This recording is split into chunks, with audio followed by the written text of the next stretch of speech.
কখনো এরকম অনুষ্ঠানের দাওয়াতও পাইনি অতীতে, আজকে এই প্রথম জীবনে। আপনাদের মধ্যে থেকে একজনকে মক্কা শরীফ নিয়ে মদিনা শরীফ নিয়ে উমরা করে আনবো আমাদের খরচে।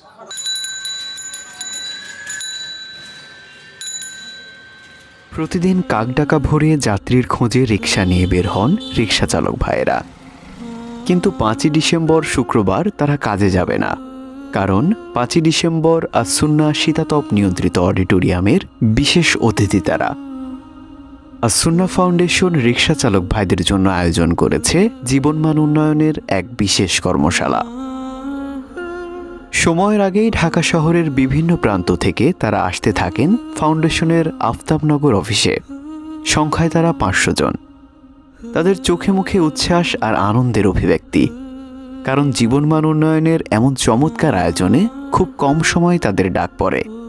অথচ এই শহরের চাকা সচল রাখতে তাদের অবদান সবচেয়ে বেশি।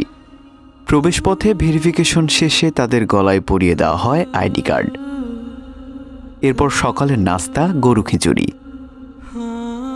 কর্মশালার প্রধান প্রশিক্ষক আসুন্না ফাউন্ডেশনের চেয়ারম্যান শায়েখ আহমদুল্লাহ। তিনি উত্তম আচরণ ও পারিবারিক দায়িত্ব সম্পর্কে বিশেষ প্রশিক্ষণ প্রদান করেন।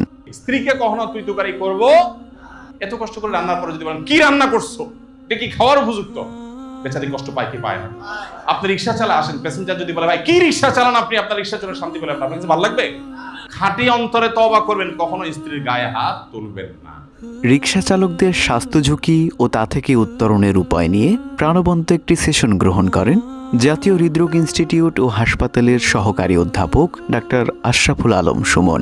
রিক্সা চালাতে কিন্তু অনেক দম লাগে কিনা? তাহলে এই দম যদি আপনি বাড়াইতে চান, সিগারেট খাওয়া বন্ধ করতে হবে। ক্যান্সারের ঝুঁকি কমাইতে হইলে সিগারেট খাওয়া বন্ধ করতে হবে। ট্রাফিক আইন নিয়ে বিশেষ সচেতনতা তৈরি করতে পাওয়ার পয়েন্ট প্রেজেন্টেশন দেন অতিরিক্ত উপপুলিশ কমিশনার মোহাম্মদ জিয়াউর রহমান। আপনারা আমাদের সহযোগিতা করবেন রাস্তায় ডিসিপ্লিন আনার জন্য, নিয়ম শৃঙ্খলা মানার জন্য। আমরা এই জিনিসগুলো আমরা মেনে চলবো, কি পারবো না? ইনশাআল্লাহ। রাস্তার নিরাপত্তা বিষয়ে সচেতনতা তৈরি করতে বক্তব্য রাখেন বাড্ডা থানার অফিসার ইনচার্জ হাবিবুর রহমান। মুমিনের পরিচয় ও ইসলামের শ্রমের মর্যাদার ওপর বিশেষ বক্তব্য রাখেন জনপ্রিয় আলোচক আব্দুল হাই মোহাম্মদ সাইফুল্লাহ। আল্লাহ দেখবে তুমি হয়তো রিকশাওয়ালা হতে পারো, কিন্তু তুমি আল্লাহকে ভয় করে চলছো, আল্লাহকে ভালোবাসছো, ইসলাম পছন্দ করে চলছো, ওই রকম একদম টপ লেভেলের থেকে আল্লাহর কাছে এই ব্যক্তির দাম বেশি। সুবহানাল্লাহ। এছাড়াও প্রয়োজনীয় দ্বীনি জ্ঞান, স্বল্প আয়ে সঞ্চয়ের উপায় প্রভৃতি বিষয়ের ওপর অর্ধদিনব্যাপী তাদেরকে বিশেষ প্রশিক্ষণ দেওয়া হয়। কর্মশালার ফাঁকে শরীর চাঙ্গা রাখতে চলে কফি পর্ব। একদম শেষে দুপুরের খাবার কাচ্চি। কর্মশালা শেষে রিক্সা চালক ভাইদের উচ্ছ্বাসময় অভিব্যক্তি আমাদের কর্মস্পৃহাকে বহুগুণ বাড়িয়ে দিয়েছে। গরিব রিক্সাওয়ালাদেরকে নিয়ে কেউ কখনো এরকম অনুষ্ঠান করেও না, কখনো এরকম অনুষ্ঠানের দাওয়াতও পাইনি অতীতে, আজকে এই প্রথম জীবনে। কিভাবে নিয়মমালায় চলতে হবে, কিভাবে নামাজ বন্দী করতে হবে, কিভাবে হালাল রুজি করে খাইতে হবে, মানুষের সঙ্গে কিভাবে আচরণ করতে হবে, আমি মনে করি এইরকম অনুষ্ঠান প্রতি মাসেই একবার করে করা উচিত। কারো মাল ভুলে থুয়া গেলে তার মাল তার বুঝাই দেওয়া যাবে, দেওয়া লাগবে, এটা তো কর্তব্য, ইসলামের ক্ষেত্রে দায়িত্ব আমগো। শুধু অর্ধদিনের কর্মশালাতেই শেষ নয়, অংশগ্রহণকারীদেরকে 1 মাস বিশেষ তত্ত্বাবধানে রাখা হবে।